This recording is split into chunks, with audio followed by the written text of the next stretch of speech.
everyone, it's Hailey, and today I'm going to be talking about the books that I would like to read this June.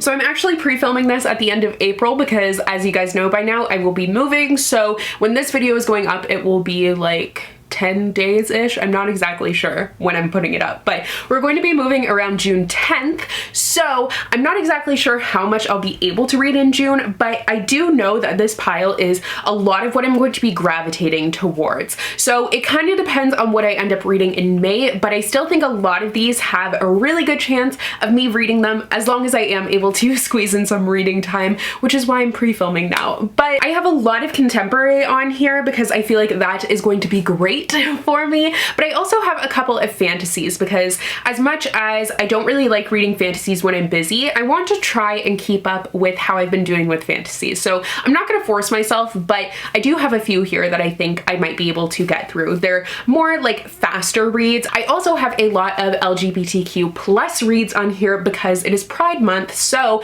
I definitely want to get some of these in. So before we get into the video, I just wanted to take a second to thank the sponsor for today's video, Basmo. Basmo is a really cool reading app that will entirely change the way that you read. I will have a link for it down below where you can download it at the Google Play Store or the App Store, and also just the website so you can learn more about it. But it has pretty much everything that I want from a reading tracker, and for someone who loves to track their reading like me, it is very addictive. So you can set daily and yearly reading goals. You can also track your reading time. So that's one of my favorite things, is that you can start your session when you're reading and write down little notes as you're reading as well, so you can have your thoughts there and kind of annotations in one place, which is so easy to keep organized. You can scan quotes from your favorite books as well, so you can keep track of those things and have a way of, like, especially if you're reading an ebook, then you can still have the annotating experience. I love the fact that it encourages me to read more mindfully, because when you finish your reading session, it gives you the opportunity to track your thoughts and your emotions, like how you felt after reading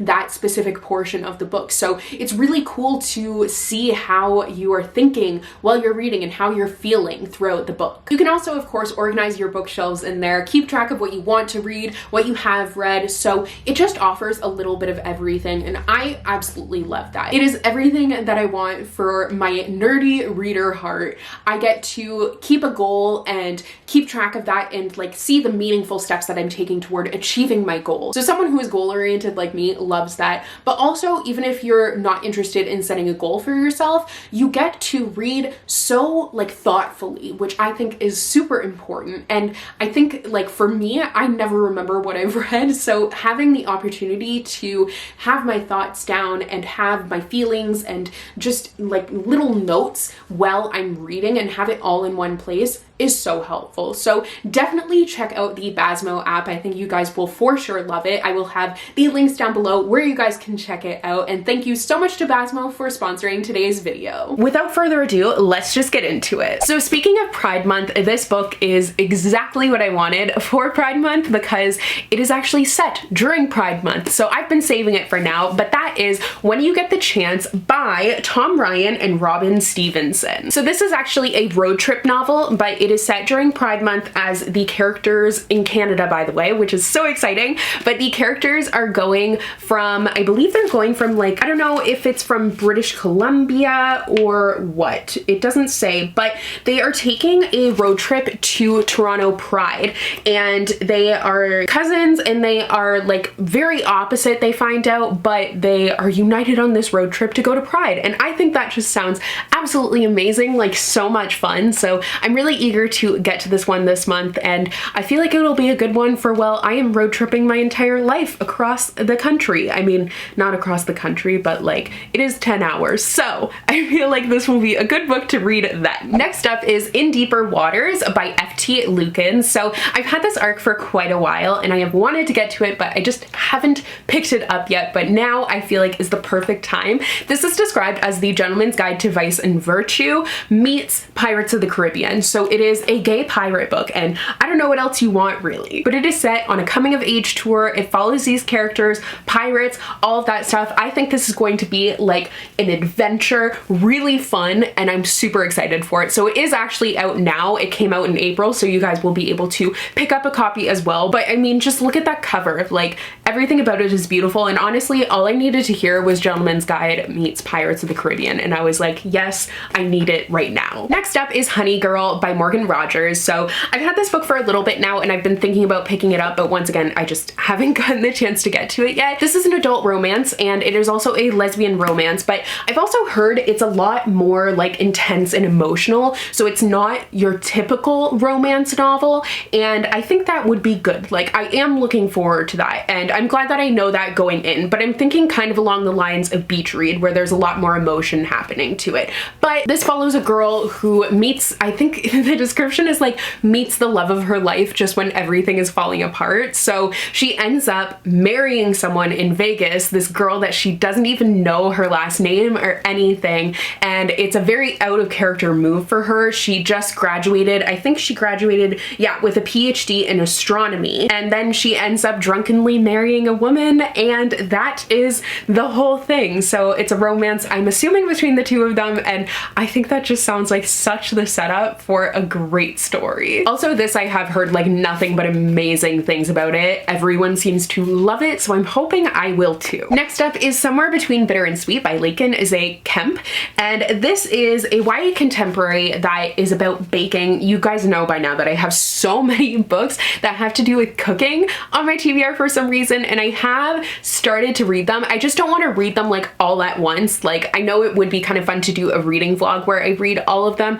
but I find that if I read books that are way too similar, too close together, one, it sometimes can affect my enjoyment, and two, I will get them mixed up in my mind all the time. Like, that happened with These Witches Don't Burn, I believe, and then the other one was The Babysitter's Coven. I don't know if those are actually the titles, but those two I get mixed up literally all the time. So I'm trying to avoid that, but this is a story that follows a girl who has aspirations to be a pastry chef, but her family doesn't really support that. They want more for her, and she is currently working at her father's restaurant, which is called Nacho Taco. So this features Latinx representation. I believe that the characters are Mexican, and there's a guy who ends up being hired as a waiter, and she starts a relationship with him, but then there starts to be like all of these issues with immigration, and her father and her family is also being pulled into question. So I think this is going to be a really like hard read in a lot of ways,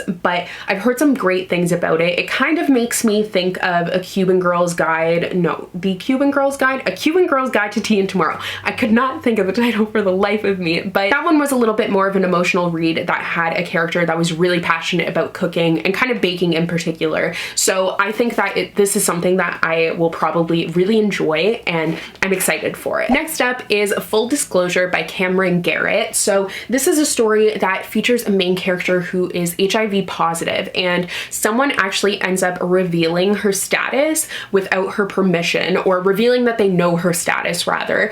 And she went to this one school, but now she's at a new school, and everyone at her old school knew, so she's excited to have this fresh start where no one knows, but then someone reveals that they do know, and they are blackmailing her, threatening to reveal it to everyone else. This is definitely going to be a really difficult read. I read a book about the AIDS crisis last year, Like a Love Story by Abdi Nazemian, which was really good. I enjoyed that one a lot, and I'm looking forward to reading more about like how this character is going to deal with such a difficult thing, and like the backlash from that and the stigma surrounding it. So I think this is going to be a really powerful and impactful read. Next up is The Gilded Ones by Namina Forna. This is another book that Storygraph said that it was a fast-paced fantasy, and it's one that I've wanted to read for a long time now, so I'm glad that they said that. This cover honestly totally drew me in. It is absolutely gorgeous and like so striking, the colors and everything. I love it. But this features a world where your blood will decide like where you are. So the main character goes to this blood ceremony, and she's hoping that her blood will run red and she will be able to be in society as she has been. But unfortunately, that ceremony obviously ends up going wrong and her blood runs gold. So she is supposed to be outcast and face a fate worse than death. But then someone ends up approaching her with this opportunity to join an army of other girls like her who they fight for the emperor. I'm not sure if it's the emperor king, but they fight for like the head man of the monarchy. I feel like that seems really interesting where like everyone thinks that these people are outcasts, but they're actually employed on this army. So I'm eager to learn more about that, more about the world, because it seems really intriguing. Next up is The Lady Rogue by Jenn Bennett. I finally read Chasing Lucky in April, so I feel like I need to catch up on the last Jenn Bennett book that I have right now. Her other book has actually been pushed back because like the imprint closed where she was published at, so now I do have quite a bit of time to catch up, but I feel like her books do read like fairly quickly for me, so I think this would be a good one to go with.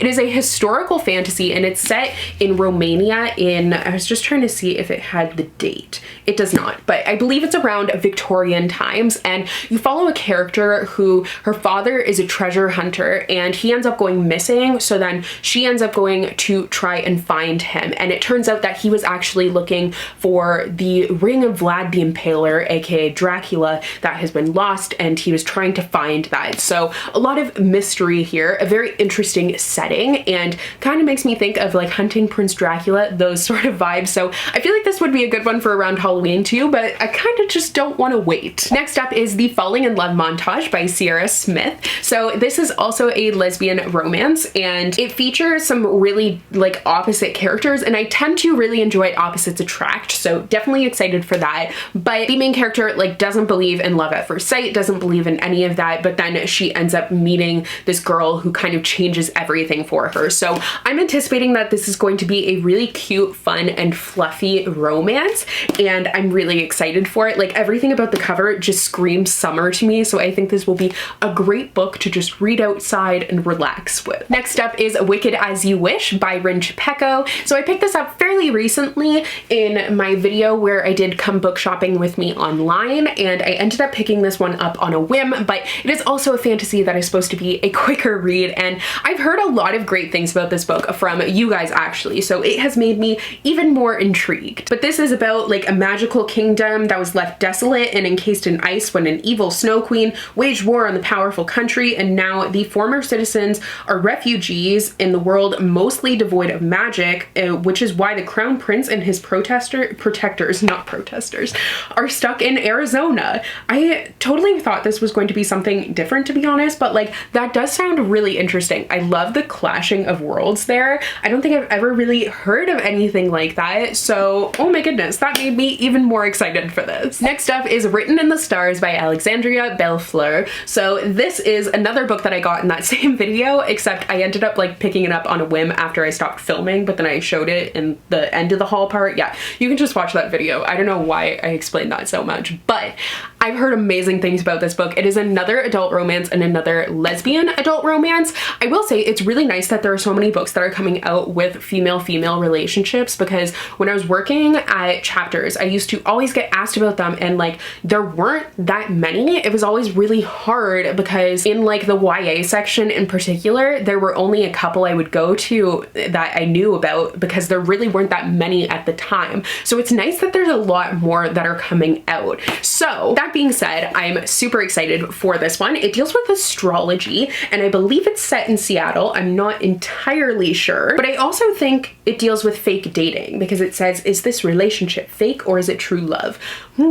But it also is blurbed by two of my favorite authors. So Talia Hibbert, the author of Get a Life, Chloe Brown, blurbed it, and then so did Christina Lauren, who we all know that I love. So I'm really excited for this one. I kind of wanted to read it like recently, but I'm saving it for the month of June. Next is Illusionarium by Heather Dixon. This is another book that is supposedly fast, so we shall see, but I don't even remember what this is about, to be honest. It looks to be like it's a steampunk sort of Victorian fantasy, but I'm not entirely sure. Illusionists and stuff, I don't know. But I did read Entwined by this author and I really liked it. That was a 12 Dancing Princesses retelling, so I've had this pretty much ever since and just haven't really gravitated towards it, but I would really like to read it. And finally is another book that I picked up in that video I did with book shopping with me online, and that is I Think I Love You by Auriane Desombre. So this is another lesbian romance, and it just, I like completely picked this one up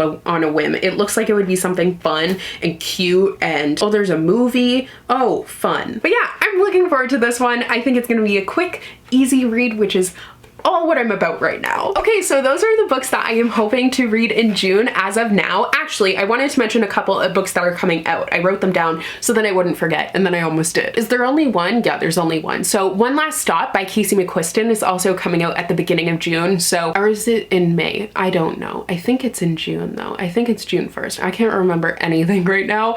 But that one I for sure want to read. I loved Casey McQuiston's first book, which was Red, White, and Royal Blue. And that one was so good that like I've been so eager to read more by them. And this is actually, once again, a female-female relationship, but it is about like, it has kind of a magical twist. So the main character figures out that her subway crush is actually stuck in time from the 70s. And like, I don't know how any of that's gonna play out, but I'm definitely looking forward to finding out. So that is actually all of the books that I'm hoping to read in June. I hope I will be able to make a good dent in these, because after we move, we're gonna be, I mean, looking for houses and kind of getting settled, but I'm hoping that we'll also be able to take a little bit of time to relax. So if anything, I might end up listening to a lot of audiobooks, but that's fine. So I hope you guys enjoyed today's video. Let me know if you have read any of these books, your thoughts on them, because I would love to know. And I will see you guys in a new video soon. I wanted to say next video soon, but I started saying in a, so I couldn't say in my next videos. I don't know, but goodbye. I will see you soon.